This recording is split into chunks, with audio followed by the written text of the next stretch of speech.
Hello and welcome to the latest episode of the COYGIG podcast. And it is our last episode of the WSL season, but never fear, because there will be more podcasts. We have, of course, those two all-important Irish international games coming up soon. And we have a Euros coming up as well in the summer that we are very sadly not attending, but we will still be bringing you coverage of it as well. Joining me to look back over the season that was and some interesting slightly breaking unconfirmed news today is Scarlett Herron. Scarlett, how are you? All good, Kathleen, all good. I feel like I have to start at the weekend just simply because I gave Karen some grief for it last week, but it's been a good week for the Sligo Rovers contingent of the podcast again, and not so much for yourself. Yeah. No, definitely. They know how to sort of block out a game. Obviously that's two great performances back to back for them, and collecting 4 points from those two games is probably something that they would have set out to try do. They make it just very, very difficult for teams to break them down. And while we dominated the game completely, we just couldn't seem to score. So we weren't good enough on the day, but I think credit has to go to Sligo for how they came about the game and how they performed on the day. They were really, really impressive, how they defended throughout. So I can't really give out too much, to be fair. Yeah, I think one of the things that I was about to say Rovers, but I know that's controversial in the context of the two of us talking. But one of the things for Sligo Rovers over the last couple of years is getting those consistency in performances, getting a big result and then following it up at one. So I think they'll definitely be happy with having that over the last 2 weeks. And I think if they'd look back and said that's how many points they were going to come away with, obviously you always want to come away with the full contingent, but they would definitely be happy with the performances that was put in. To stick with Irish football for a little bit, we had the breaking news today by John Fallon in the Examiner that Hannah Dingley is leaving her position as head of women and girls football. Now, this hasn't been confirmed by the FAI yet, just to put that caveat there. It's still sourced information, but John's generally fairly on the money with these things whenever he's reporting it. And Scarlett, it's hard. I think we kind of talked a little bit about her legacy whenever the report came out a couple of months ago, and the lack of detail that was in there, the question marks over what had actually been achieved in the last year. And while it's surprising that she's going so soon, it's also kind of not surprising in a way.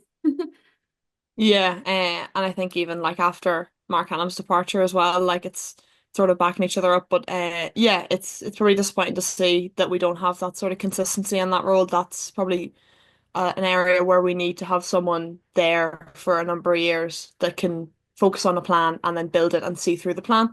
Obviously she set out goals, well, kind of set out goals in the recent development plan for Irish women's football, and she won't now, well, she won't be able to see it out. So I think that's something we'd probably have to look for, is someone who's going to be long term, and throughout any sort of online sort of stick they might get or any like controversy that might come in through the FAI, that they will be a consistent person to sort of drive standards in the league here and in our national teams as well. So I think that's probably something to look out for now. Will be the next person to come in. I think, as in that article, it's rumored that Eileen will go back to her role.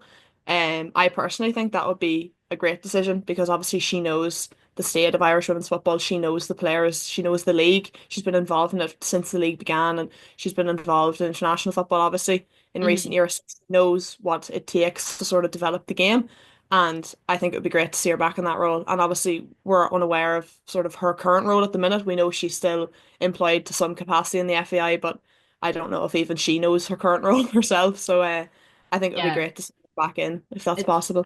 it's been an interesting time. So like Mark Hannam and David Carell, well, Mark Hannam obviously before he decided that he was leaving his role, they had both refused to say anything about her position. They said it was an internal HR issue and that they don't discuss individual cases.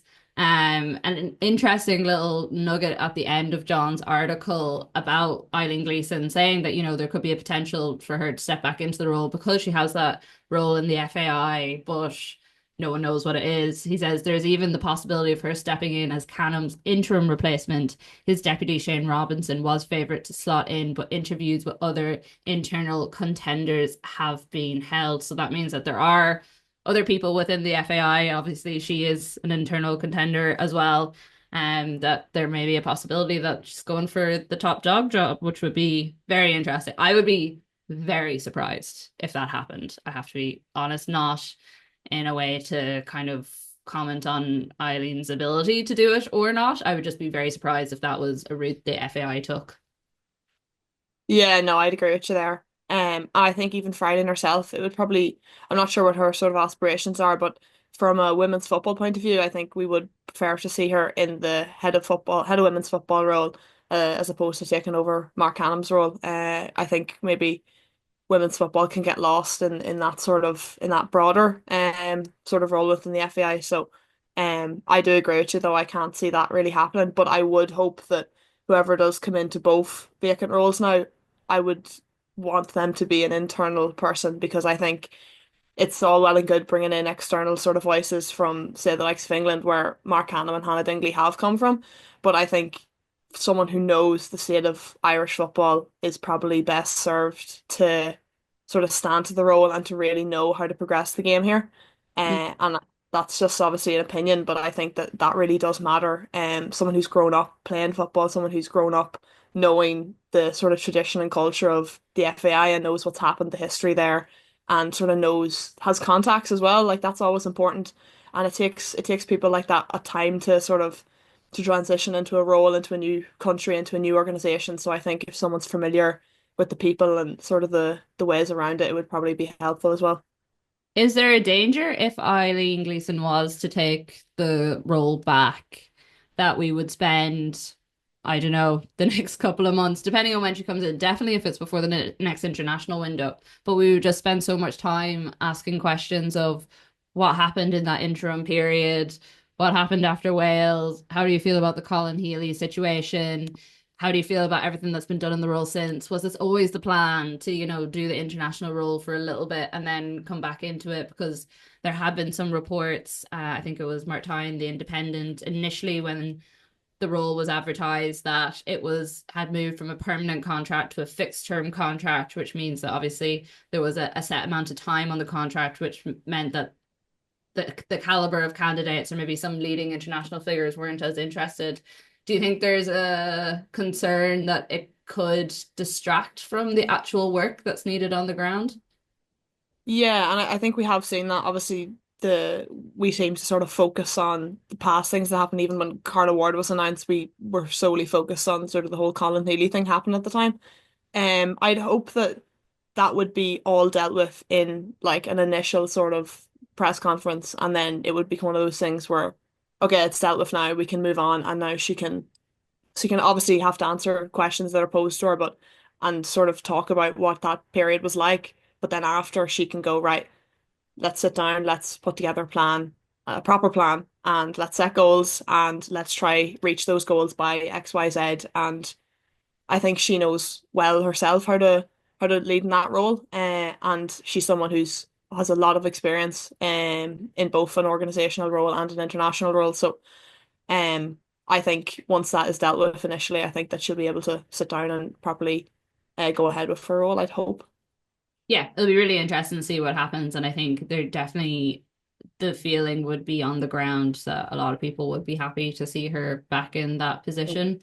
To quickly look at one good news story and one bad news story from across the pond. We'll start with the bad first because then we can kind of end on a bit of a positive. But there was news this week that Blackburn Rovers, where Tyler Toland is based, might withdraw from the championship next season. The club's owners are unwilling to meet the league's requirements on facilities, player welfare, and staffing. And the way we first heard about this news was the players themselves posting about it, saying that they had been informed via WhatsApp that this was going to happen, which obviously is not a professional way of delivering news.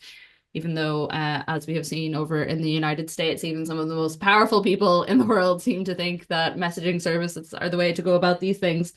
But it's following on from that conversation where this isn't the first team that news like this has come out about in the last couple of weeks. And I've seen a few things and had a few conversations with people that it does feel like there's a bit of a lag at the moment somewhere when it comes to women's football, where maybe we aren't the only people who haven't capitalized on the highs after the World Cup. It seems to be a bit of a problem in multiple different areas.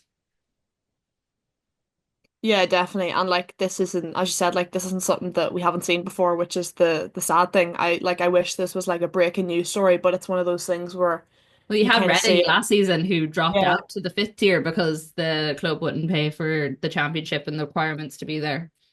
Yeah, and like you see stuff like this now with Blackburn, and you kind of go, oh well, nearly it was bound to happen again. It needs to stop. And even the fact how it came out, like through sort of a tweet by I think Niamh Murphy, who Yeah. has is out with an ACL injury as well at the minute. So obviously she was talking about how difficult it is, the uncertainty of having an injury, and then even when you look at like the contract situation, if you compare the men's to the women's, there's men's players on 5-year deals, 6-year deals, whereas the majority of women's players is a 1 to 3 year deal, which like can leave a lot of uncertainty, especially with an injury like that.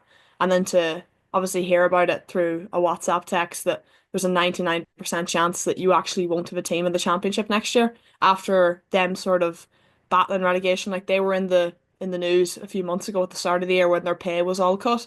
They're Mm. all on nearly minimum wage, like in comparison to other championship clubs, which isn't good enough at all.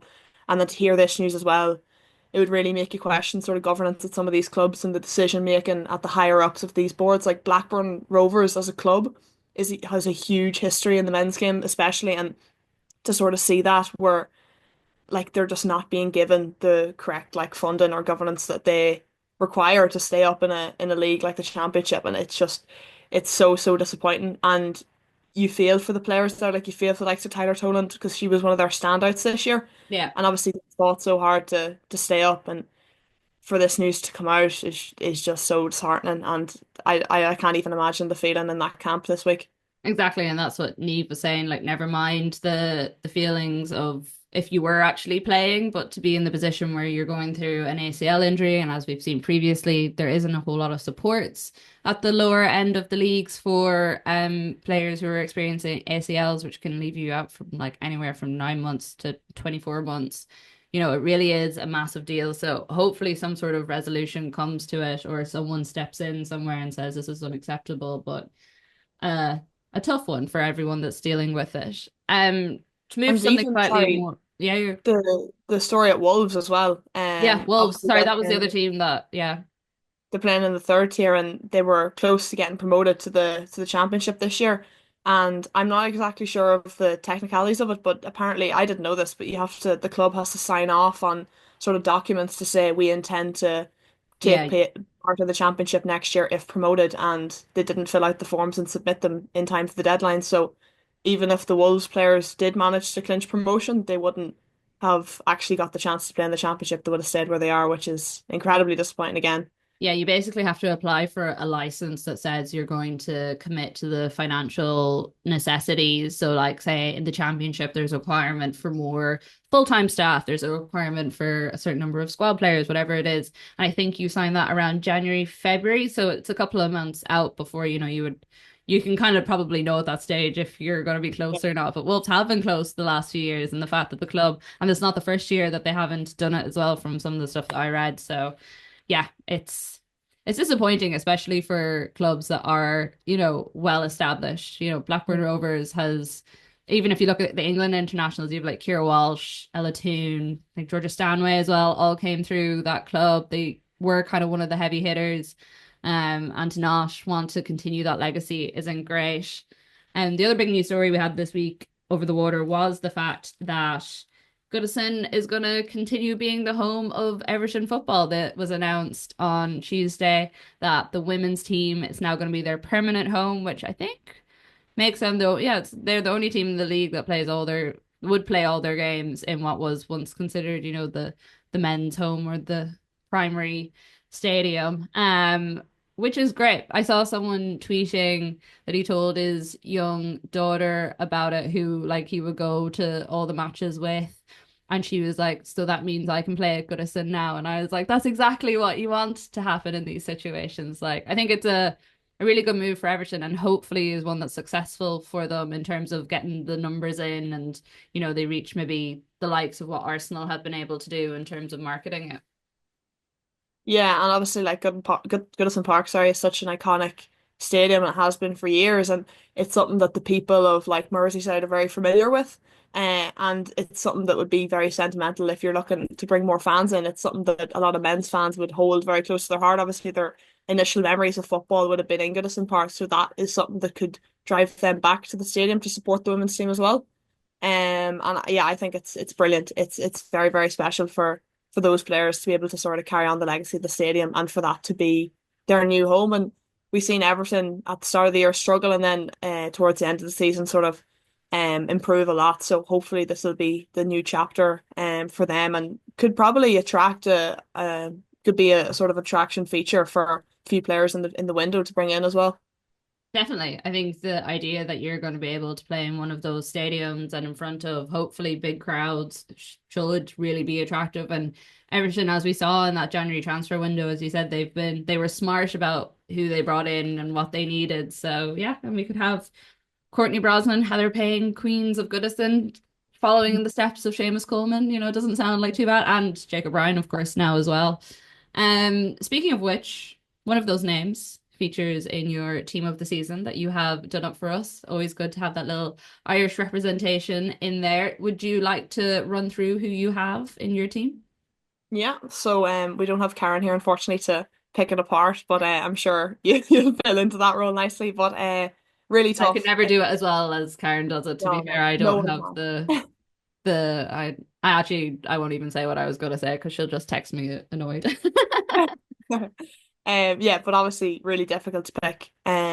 Very good, obviously season for some individuals and then for some teams as well. So I'll fire away here. As you mentioned, the Irish contingency in goal, Courtney Brosnan. We have three at the back. We have Myla Tizzy in the middle. We have Jane Riviera on the right, and we have Sandy Baltimore on the left. Then we have four in midfield of Caldente, Yui Hasegawa, Soji Nuskin, and Grace Clinton. On the left, we have Vivian Assi. On the right, slightly out of position, we have Elizabeth Turland, and up front, we have Alessia Russo. I won't lie, considering the dominance that they had in the league this season, I'm kind of surprised that there's not more Chelsea players Yeah. in there. Can you talk me through that a little bit? So you obviously have Sandy Baltimore and you have, is that it? Oh, and No, Nuskin as well. yeah. Yeah, I would actually agree with you.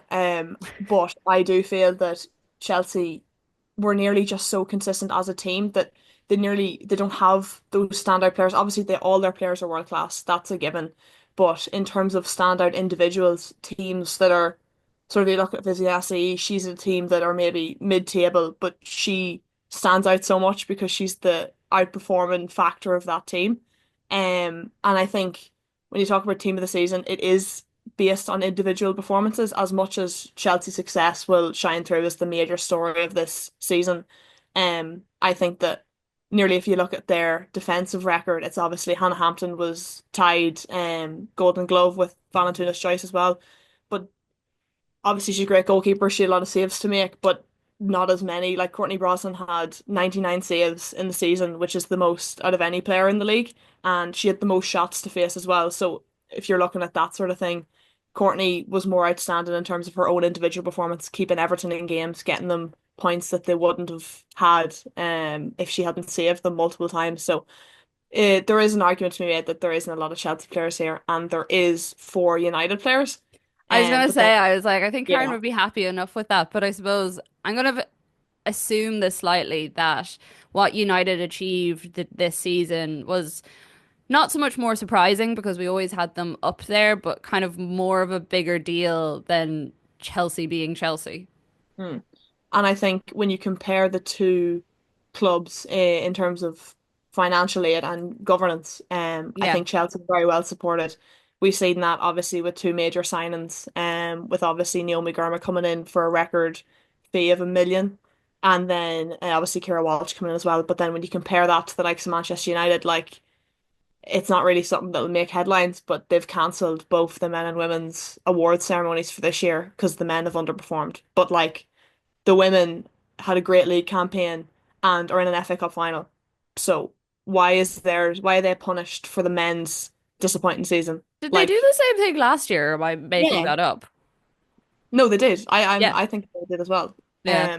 It's silly things like that, and it's Jim Radcliffe coming out and not knowing the players, not knowing your team captain, not sort of supporting the women's team at all, and saying we're actually going to focus on the men's team first because that's like the sort of true Manchester United. We're just going to put the women to the side, and we can sort that after. Like the whole thing with the training facilities as well. That when Carrington's getting done up, the men will train on the women's pitch, and then the women will find somewhere else. Yeah. It's they're pushed to the side, and they've been in the news a lot this year. And I think for the players to sort of nearly overperform and exceed our expectations, I would say. Yeah. Pretty impressive. So I And think they're that's also in something. an FA Cup final this weekend as Yeah. well, which, Mhm. okay, admittedly they're up against Chelsea, but that doesn't mean that, they can't get something out of it. Looking at that team then, if you were to pick someone as your standout player, who have we got? You can do I a don't. top three if you want, but you have to give me like a top one. I think Caldente. I seen she got player of the season as well. Like I think she's just magic, and I know it's the sort of thing of didn't win the league. Why is she getting player? I've seen a load of comments about that. Why isn't it going to a Chelsea player? But I think she's just a different level altogether. She just epitomizes the sort of Spanish flair trait in a player. Just popping up with goals, assists, like just such a special player to watch as well on the ball. She can just do things that no other player in the league can do. So she was the standout player for me. I think as well we'd have to look at Shakira Martinez, who isn't in the team, but coming in obviously from her loan mid-season and making such a an obvious difference in that West Ham side as well. Scoring I think 10 goals in her 12 games, which is she's nearly a Golden Boot contender, only playing half the season. So I think for next year she's definitely a player to look out for as well. Definitely agree with that. And I'm hoping that Caldente will be able to bring some of that Spanish flair to the Champions League final Yeah. and do slightly better than the men's side did against PSG. I watched that game in Paris last week, and it was kind of like, that meme of the person standing in the corner of the party and they're like, they don't know that I'm whatever. I very much felt like that, like Yeah. masking myself in the midst of a bar with a load of PSG fans and them going wild and me kind of like politely clapping as everything happened and trying not to celebrate like when the penalty was saved. Yeah, yeah. That was very much my vibe. So hopefully I will be surrounded by a few more Arsenal fans rather than Barca fans come Saturday week, Sunday week. Can't actually remember. Start away, yeah. Saturday week, yeah. Okay, well, shall we look then at the season in general? So the last weekend was a bit meh, apart from maybe the United Arsenal game, just because we knew Palace were being relegated, we knew Chelsea had won.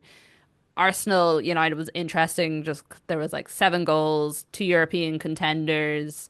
There was lots of chaos happening. But I've had this conversation with a few people over the last couple of days and a little bit last week as well, just about reflecting on the season in general. And I feel like it was a hard season to get super excited about. So you had stuff like the massive signings that Chelsea had, world record fees, and you're like, okay, this is incredible. But they were going to Chelsea, which was already a stacked team, and you didn't necessarily see a leap in their ability or a leap in what they were doing. I mean, like you would have expected a Champions League final at least at the other side of it for them. Um, and it kind of like, are we reaching the stage that maybe the Premier League was at prior to this season? You could probably argue where City were so dominant that because Chelsea are so dominant and because there's so few teams in the league, that it's hard to get excited for the season once it's all over. Yeah, I've seen some things written about that as well, just that it was kind of underwhelming and there isn't something to get too excited about. Um yeah, there really wasn't, to be fair. I think if you were to set out at the start of the year and sort of predict your 1 to 12, you probably would have got it close enough to accurate. I think Man City not making Champions League might have been something to look at, and probably Spurs finishing as low down as they did. But Yeah. there was no major shocks, or obviously in games there was games that obviously like Arsenal losing to Villa the other week, like that was a shock in the grand scheme of things. But there was no sort of team that outperformed and exceeded all of our expectations and sort of stood out beyond anyone else. Or there was no team that like was completely off the pace and like a team that had been established getting like relegated. Like there was no big major story. Um, and like in the end, there was no league title race either. I think that was never going to happen. Like Chelsea walked the league in the end. I think the only exciting part was probably the Champions League race at the end, the last few games, which obviously was spoken about a lot, and that was the only sort of factor that was, oh, we have something to like look forward to now end of the season. There's big games coming up, like the Manchester Derby was obviously a big point, and then United playing Arsenal at the weekend for like a second, third sort of playoff. Yeah. But yeah, I'd agree. Like there's no major stories apart from the signings. Yeah, not really much to really reflect on at the end of it. And if I suppose if we look at the men's Premier League this year, there's the teams such as like Forest like doing really well and Newcastle winning their first trophy in however many years. So I think it would be good to see that in the future and to have teams sort of build on sort of the peer pressure of Chelsea putting so much money into it. You'd hopefully see the likes of Liverpool, who had a disappointing season by all accounts, put more money into it and get big signing marquee players and sort of build on the season they had this year and try push on because like Liverpool finishing top three and getting Champions League, that'll be a story, you know, but we didn't have much of that this year. I think it's funny with Liverpool because Jim Ratcliffe in particular has been so vocal and so dismissive of the women's team. We talk quite a lot about Manchester United and the money that should be being put into the team. Like they're not necessarily the worst in the league when you consider what some other places are doing, like Liverpool. Like they have such a small squad. There's been very little development over the years. You know, they were obviously one of the original teams to actually have a women's team and to put the money into it and to give them opportunities, but there's been no progress from that. And we don't really point the finger at Liverpool and its hierarchy in the same way because they just don't talk about it or they just don't mention it, which I always find strange because I think if you think of Liverpool as a club and very much that local team mentality that you might not get in some other ones that I just feel like they're the sort of fans that should be rowing behind every facet of their team and not just the Mm. senior team. And then that you would expect, I suppose, maybe a bit more annoyance from a fan base that a club of its size isn't contributing. Because when you look at where they finished this season, seventh on how many points is that? 25 points, and United finished on 44 in third. That's a massive gap between Mm. them when in recent seasons it was the two vying with each other. Yeah, and I think I've seen some stuff as well about the gap in the WSL between the top teams and the sort of middle bracket teams. Like it's huge, and that doesn't help with the competitiveness of the league either. I think, when you look at other leagues, maybe European leagues, there is that competitiveness where if Chelsea are playing Leicester, like Chelsea are going to win the game, and Mm.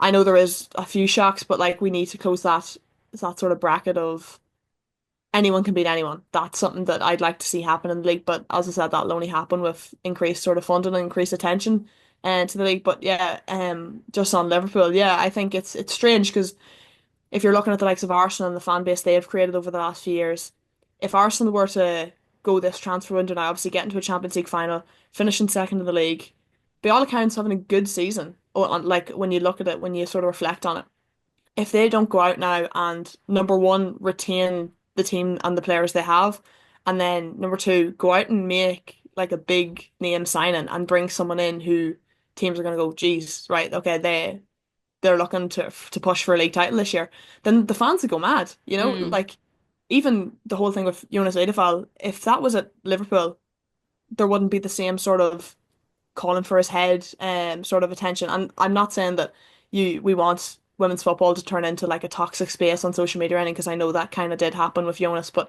there's still fans have a lot of power. And I think when teams like Arsenal, the Arsenal sort of the people on the higher ups of Arsenal know that they need to make a big signing now, or like know they have to push the women's team in order to keep the fans happy, because that's the aim of football. You need to keep your fans happy. And at Liverpool, I said there's not really that like big fan base that would call for these sort of things. There's no one on Twitter or anything calling for we need to bring in XYZ, we need to improve our defense, we need to look for a striker now to pair up because like Olivia Smith's standout player for them this year, but we don't really have like a consistent player. Obviously, Leanne's there, but she's sort of riddled with injuries at the minute and couldn't get a good run of games together. So there's no one really calling for that, and there won't be much done about it unless there is, I don't think, because there's no pressure on them to make these big moves. Yeah, definitely not. And I think even if you look at somewhere like Arsenal, the impact of signing someone like Caldante had, and also getting Chloe Kelly in and that loan move was absolutely massive. I think if they could manage to hold on to Chloe Kelly, that would definitely be a good signifier of their intentions that, they are going toe to toe with City after losing Miedema to her last season as well, albeit it seemed like they kind of opted to go that way. I do think that that will be really important for them in the coming months in the summer transfer window, especially depending on how the game against Barca goes. So Scarlett, if you were to, I think we've probably established that as much as Chelsea winning the league and doing all the impressive things that they did is great, that United are probably the most impressive team in what they have done this season. But to look the other way in terms of teams that haven't done all that well, you mentioned the fact that Tottenham finished second from bottom earlier. There's been some reports this week that Robert Willem is going to leave his post there. And I know, like, so many times, myself and Karen, before you joined the podcast, and Emma Byrne as well, we'd be kind of relatively positive about Spurs at the start of the season, and then things would just kind of drift off, but never to the extent that they have where they're in the position that they are this year.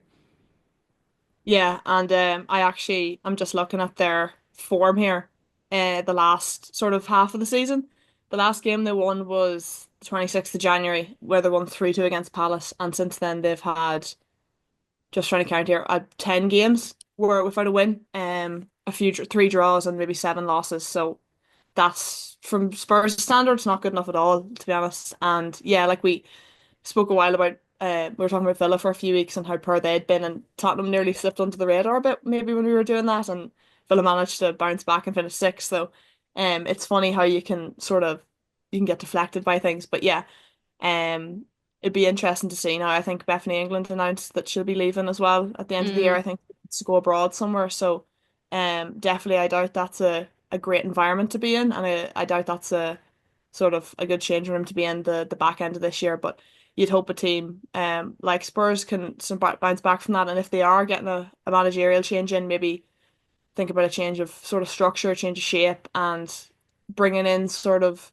they need to bring in a lot of consistent players who can play week in, week out, instead of looking at a bigger picture of bringing in like a marquee signing that we've been talking about for the bigger clubs. That's the sort of stage we need to go, right. We need to bring in a manager and they need to say, right, this is how we're going to play. If we're going to play sort of long ball football, we need tall centre halves. We need strikers that are quick, wingers that are quick. If that's the way they're going to play, if you want to play ball, you need ball playing centre halves. You need a solid midfield where players are going to work for you in transition, and you need to focus on sort of whatever style that manager is going to bring. Um, so I think that's something definitely that will be interesting to see during the off season who they do bring in, both managerial and for player as well. Yeah, you would say maybe one of the few positives that are in it for Spurs there is that they have appointed former Arsenal CEO Vinny Vikacham, who was like a massive like he built up the women's team. He was a massive supporter of them, and I think with Spurs they haven't really had that before in their midst, you could argue maybe bringing in someone like Alex Morgan when they did was a big deal, but then there was a lot of reports that whenever she was in there, she was really frustrated with the situation with the team, and brought that to the higher ups there because obviously she does hold that sort of superpower. But I think having someone like him in a CEO position who has overseen the growth of the women's team, who regularly attended games, who I'd say it was probably part of those big North London derby days that were between Spurs and Arsenal in the Emirates. That could be a real positive for them in terms of getting the budget, promoting the team, and having those big days at the Tottenham Stadium, and also maybe bringing a few heads. into it that aren't there at the moment in terms of within the club hierarchy. Yeah, and that's sort of what I was touching on earlier with like the FAI trying to get internal people into these roles. I think you're right. I think it's great to have someone who's familiar with. I know it's not directly the same. Obviously, Arsenal and Tottenham very different, but it's the same area. It's the same sort of. There's teams with very similar histories, and he'd be able to sort of, as you said, figure out what needs to be done to sort of promote the game more, get more fans into seats, and like you talked about, like that the Tottenham Hotspur Stadium and the amount that's been hosted there since it's sort of opened a few years ago. Like even when you think about concerts, like it's bringing money into the club, and if you can sort of promote a big derby day, big North London derby in Tottenham Hotspur Stadium, you'll get the Arsenal fans there, and if you can get that sort of fan base of Tottenham fans as well, that'll help push on the players and the sort of budget that the team will have in the sort of off season like we are now. So yeah, I think he'll have to think outside the box, and I think he'll be the right person to do that, knowing the way that things work in Tottenham and knowing how to promote, as you said, promote these things. But I think yeah, they'll probably have a long off season of sorting things out. We've had a kind of not actual real battle between Chelsea and Manchester United over the course of the podcast in terms of who deserves team of the season, but they are in fact facing off against each other in the FA Cup final this week, this weekend, excuse me. Um, we know Chelsea are the better team, obviously, and the reasons why we gave Manchester United the title of best team this season is just because of what they've achieved with the resources they have. But do you give them any chance at the weekend against this Chelsea team who arguably have kind of crawled to the end of the season, whether you look at how they performed in the Champions League or some of the results that they had in the league towards the latter end as well? You know, like they just passed Liverpool at the weekend. You know, could United see that as a little gap, that there might be a gap in the armor that they can attack?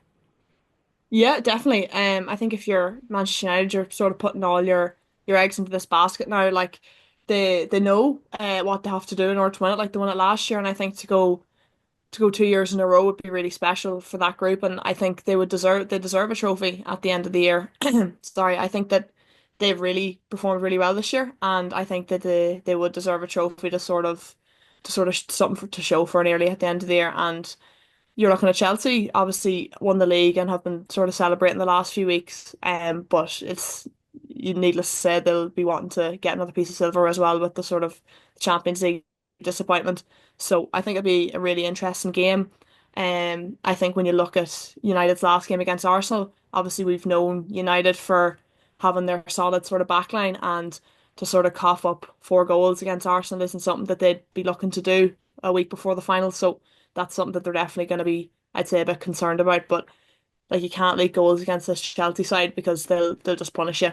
Um, so I think it'll be a really interesting game. I think it's two sides that have been the outperformers in the league this year. And I think it'll be a really interesting game, and I think United will definitely back themselves. Yeah, that game is on Sunday at 1:30. So kind of a nice little time if you want to get your fix of women's football for the weekend. Scarlett, thank you very much for everything this season, particularly the team of the weeks, because I know how annoying they can be at times to put together. Very much appreciated.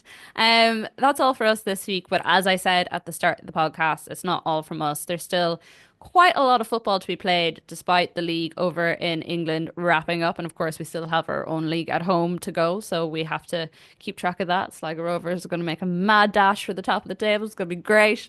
In my dreams.